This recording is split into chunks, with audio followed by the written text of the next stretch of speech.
Oke, menimbang dari masukan beberapa teman sejawat, baik anestesi, dokter umum maupun perawat, kali ini kita akan membahas mengenai obat-obatan anestesi yang akan digunakan sebelum melakukan tindakan intubasi.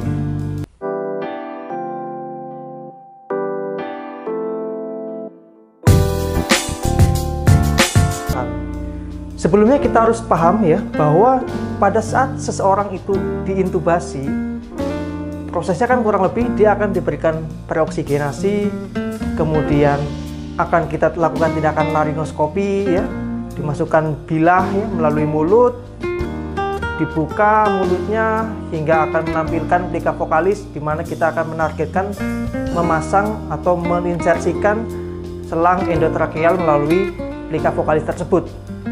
Jadi ada dua hal utama yang akan dialami pasien. Jadi kita membicarakan mengenai kondisi pasiennya dulu. Ya. Yang pertama, pasti pasiennya akan mengalami cemas. Ya. Kita mungkin sudah biasa melakukan tindakan intubasi, tapi buat pasien itu mungkin baru pertama kali, dia nggak tahu akan diapakan. Jadi cemas itu pasti nomor satu. Yang kedua, bayangkan ada blade ya atau bilah yang masuk ke mulut dan melakukan proses pembukaan jalan nafas seperti itu. Tentu itu merupakan suatu tindakan yang sangat tidak nyaman dan tentu menyebabkan nyeri, ya, sakit gitu. Dia bukan hanya sakit saja ya, karena dia menyebabkan sakit, ada cemas, tentu simpatis pasiennya akan naik. Ya. Simpatisnya naik, pasiennya stres, tensinya naik, nadinya naik. Ya. Pada orang normal itu selain tidak nyaman, tentu saja dapat membahayakan ya baik fungsi jantung maupun fungsi otak. Apalagi pada pasien-pasien yang sudah mengalami gangguan sebelumnya. Ya, misalnya pasien dengan trauma kepala, pasien dengan masalah jantung, ya, terjadi peningkatan simpatis tersebut akan menimbulkan bahaya yang lebih jauh. Jadi dua hal tersebut yang akan kita tumpulkan pada saat akan melakukan tindakan intubasi. Nah, itu akan digunakan atau dibantu dengan obat-obatan yang akan kita gunakan tersebut. Oke, yang pertama adalah obat-obatan sedasi ya. Ingat tadi kan pasien itu cemas dan juga nyeri. Yang pertama kita berikan biasanya adalah obat sedasi, misalnya adalah midazolam. Midazolam sebenarnya bisa juga digunakan sebagai obat induksi. Induksi itu artinya yang membuat pasiennya tidur ya, bukan hanya tenang saja. Tetapi kalau kita ingin menggunakan midazolam sebagai obat induksi itu membutuhkan dosis yang besar dan tentu efek sampingnya tentu akan juga semakin tinggi. Nah makanya biasanya ya walaupun teman-teman mungkin bisa gunakan juga sih untuk induksi, kita gunakan midazolam itu untuk anti ansietas ya, jadi bukan untuk induksi tapi untuk mengurangi kecemasannya saja. Maka biasanya itu yang pertama kali diberikan, itu pun dosisnya kecil sesuai dengan list berikut. Oke, tetapi kita juga harus pahami bahwa ansietas ini tidak wajib ya. Kalau memang benar-benar pasiennya cemas ya, kita berikan preoksigenasi tidak bisa efektif karena mungkin pasiennya juga gelisah atau saking takutnya nadinya sudah tinggi belum kita apa-apakan, mungkin kita bisa berikan. Makanya di era sekarang, di era ERAS, biasanya kita tidak menggunakan midazolam jika memang tidak diperlukan. Tapi kalau perlu ya akan kita gunakan. Kemudian yang kedua, yang akan kita masukkan biasanya adalah obat-obatan opioid. Ya. Obatnya ada banyak, tapi yang biasanya yang sering kita gunakan adalah fentanyl. Walaupun sekarang di beberapa center yang sudah maju, biasanya ada pilihan lain yaitu remifentanil. Nah, obat opioid ini merupakan suatu komponen yang cukup penting ya. Ingat tadi, pasien akan dilakukan pemasangan bilah, ya. Itunya memberikan rasa nyeri. Nah, kalau kita berikan opioid, kita harapkan dapat menumpulkan refleks simpatis pada saat kita melakukan tindakan laringoskopi tersebut. Ya, fentanyl dosisnya kurang lebih seperti ini. Kemudian tadi ada remifentanil juga yang dapat digunakan, kurang lebih dosisnya adalah seperti ini. Nah, teman-teman mungkin juga perlu tahu ya bahwa tindakan intubasi itu tidak selamanya dalam posisi tidur. Beberapa pasien yang kita tidak yakin bahwa dia itu dapat dilakukan pemasangan selang ETT-nya itu dengan baik, misalnya dengan pasien yang diprediksi mengalami sulit jalan nafas dan sulit ventilasi, bisa saja proses intubasinya itu dilakukan dengan kondisi pasiennya bangun, ya istilahnya tuh awake intubation. Kadang-kadang kita juga bisa menggunakan alat seperti bronkoskopi, jadi tidak digunakan bilah laringoskop tapi menggunakan bronkoskopi Karena biasanya orang yang dilakukan awake intubation itu memang pasien yang sulit dilakukan ventilasi dan mungkin tidak bisa dilaringoskopi. Ya, tetapi poinnya di sini adalah bisa loh sebenarnya intubasi itu dalam kondisi pasiennya bangun. Nah, tentu ya tadi kita harus mengurangi kecemasannya, dan yang kedua harus benar-benar kuat dalam menumpulkan refleks simpatis atau nyeri yang diakibatkan proses entah itu bronkoskopi atau pemasangan selang ETT-nya itu sendiri. Oke, kemudian yang ketiga akan kita masukkan biasanya adalah obat-obatan untuk hipnosis atau untuk induksi. Jenisnya juga lagi-lagi banyak ya, tapi yang sering kita gunakan adalah propofol itu nomor 1. Kemudian obat lain yang digunakan yang biasanya berkaitan dengan hemodinamik pasien yang tidak stabil adalah ketamin. Jenis lain ada teopental, etomidat, segala macam, tapi tidak kita bahas kali ini karena memang relatif jarang digunakan di Indonesia. Nah, tentu teman-teman ingat tadi ya, kita ingin menumpulkan kecemasannya dan menumpulkan refleks simpatis pada waktu melakukan laringoskopi dan pemasangan selang ETT-nya. Tadi kan sudah ada obat anti nyeri ya sebenarnya, fentanyl diberikan, tapi teman-teman harus ingat bahwa pada saat pasien itu bangun, dosis yang diperlukan untuk menumpulkan rasa nyeri tersebut itu sangat besar.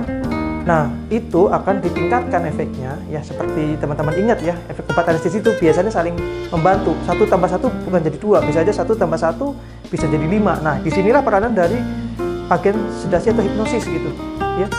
Dengan kita berikan, pasiennya tidur, kemudian ada obat opioid yang tadi sudah kita berikan, maka efeknya akan saling menguatkan sehingga yang diharapkan adalah pasien tertidur ya, tidak cemas, tidur, dan efek dari analgetik yang diberikan oleh opioid tersebut akan semakin kuat dan sehingga cukup adekuat untuk membuat pasien itu tidak mengalami refleks simpatis sama sekali pada saat tindakan laringoskopi maupun insersi dari ETT-nya. Ya, jadi tetap teman-teman harus ingat ya, ketiga obat ini tahu kenapa kita berikan. Jadi tahu juga kapan sih kita mungkin nggak usah kasih atau kita kurangin dosisnya gitu ya. Ya kapan dikurangi? Misalnya nih pasien sudah tidak sadar gitu ya, pasien penurunan kesadaran, GTS sudah turun, mungkin analgetiknya kita berikan, tapi obat hipnosisnya mungkin sudah bisa kita kurangi gitu. Bahkan mungkin tidak perlu sama sekali. Contoh ekstrimnya ya kalau misalnya tindakan pasien henti jantung ya, mungkin udah nggak perlu dikasih analgetik atau dikasih hipnosis sama sekali kan, langsung diintubasi aja karena memang sudah nggak dibutuhkan lagi gitu. Kecuali pasiennya memang benar-benar dalam kondisi prima, misalnya mau operasi kan diintubasi ya bisa aja kita berikan yang semuanya kita kasih, anti opioid, hipnosis segala macam. Tapi dosisnya ingat ya, satu obat ditambah obat yang lain akan sinergis dan efeknya akan menjadi semakin besar. Jadi teman-teman harus memperhatikan penyesuaian dosisnya juga ya, baik pada saat meniadakan suatu jenis obat atau pada saat kita mencampur obat tersebut dengan obat yang lainnya. Nah, biasanya nih kalau kita sudah kasih analgetik, kita kasih obat sedasi, itu umumnya sudah cukup untuk melakukan tindakan intubasi. Ya, tetapi ada satu obat lagi yang tidak kalah penting ya, yaitu obat pelumpuh otot. Obat pelumpuh otot ya, kalau teman-teman ingat tadi ya, kenapa sih kita harus intubasi? Sebenarnya tidak wajib 100% ya. Tetapi ini adalah obat yang akan sangat membantu kita untuk melakukan proses intubasi. Karena apa? Dengan kita memberikan pelumpuh otot, contohnya adalah rocuronium, dosisnya seperti ini. Obat lainnya yang ada di Indonesia juga, contohnya adalah atracurium ya, dosisnya adalah seperti ini. Ya, intinya obat pelumpuh otot ini akan membuat otot-otot lurik itu rileks ya, baik otot-otot di sekitar leher maupun otot di parunya, sehingga dia akan membantu kita untuk melakukan ventilasi karena dia akan lebih rileks, kemudian termasuk otot-otot yang ada di saluran nafas, di paru, sehingga kita harapkan dapat melakukan bagging dengan lebih baik gitu. Tetapi kelemahannya adalah dengan kita memberikan pelumpuh otot, maka pasien akan menjadi sama sekali tidak bisa bernafas. Di sini kuncinya, kapan kita sudah boleh pakai atau sebaiknya jangan dipakai. Kita tidak boleh pakai kalau kita tidak yakin bahwa kita dapat mengontrol ventilasi pasien tersebut ya, misalnya baggingnya susah masuk segala macam, atau pasien ada permasalahan jalan nafas, sulit airway, kita nggak yakin setelah kita lumpuhkan otot pernafasannya kita dapat mengontrol, itu jangan dipakai karena ya begitu dia udah nggak bisa nafas, kita nggak bisa bagging, sudah tidak ada lagi sumber oksigen lagi. Tapi kalau pasiennya masih dipertahankan jalan nafasnya, kemampuan nafasnya dipertahankan juga, ya kita sebut sebagai mempertahankan nafas spontan, istilah seperti itu. Ada juga yang istilahnya non apnu, sleep non apnu, ya seperti itu. Tapi intinya adalah mempertahankan nafas spontan apabila kita tidak yakin bahwa pasien dapat diventilasi. Tapi di sisi lain ya, ini merupakan suatu obat yang apa ya, bisa dibilang seperti pertaruhan ya. Karena apa? Kan tadi misal pasien tuh sulit di bagging itu ya, terus kita kasih relaksan, itu kan nanti otot-ototnya akan rileks ya. Yang tadinya susah untuk di bagging bisa jadi lebih mudah pada waktu kita membagging atau memberikan ventilasi ya. Tapi di sisi lain ya tadi, kalau misalnya kita ternyata kita tebak-tebakan, bukan tebak-tebakan sih ya, sorry, mungkin apabila kita prediksi bahwa oh kita bisa ventilasi, ternyata kasih relaksan kita nggak bisa ventilasi, ya itu akan katastrofik atau berbahaya. Jadi hati-hati pada waktu memberikan pelumpuh otot. Selain mempermudah tindakan ventilasi dan intubasinya, ini juga dapat berpotensi bahaya apabila kita tidak dapat melakukan kontrol ventilasi yang baik terhadap pasien setelah pasien dilumpuhkan ototnya. Oke, kurang lebih seperti itu. Jadi teman-teman tahu ya kenapa kita berikan midazolam, kita berikan fentanyl, kita berikan propofol, kita berikan procuronium atau atracurium ya. Masing-masing ada alasannya, tapi poinnya adalah tidak semua obatnya itu diperlukan, tapi teman-teman tahu kenapa kita memberikan obat tersebut ya. Nanti disesuaikan dengan masing-masing kondisi pasiennya, kira-kira dia membutuhkan obat yang mana, barulah kita berikan sesuai dengan indikasinya.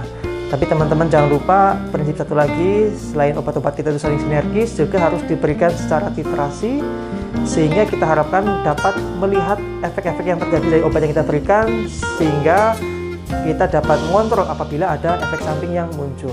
Oh iya, satu lagi mungkin tidak lupa, ada obat yang sekarang juga sedang cukup tren untuk digunakan.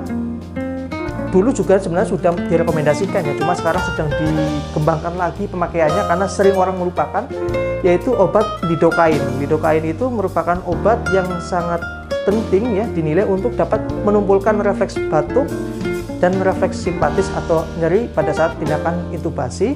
Itu biasanya diberikan di awal dengan dosis 1,5 hingga 2 mg per kilo. Ya, cuma memang selama ini banyak teman-teman yang melupakan, menganggap itu tidak penting, tapi di beberapa literatur memang sekarang sudah mulai sering kembali digunakan, terutama untuk mengurangi dosis-dosis opioid. Oke, demikian dari saya, semoga bermanfaat. Mungkin teman-teman kalau ada masukan, pertanyaan atau saran bisa menambahkan di kolom komentar berikut. Oke, dadah.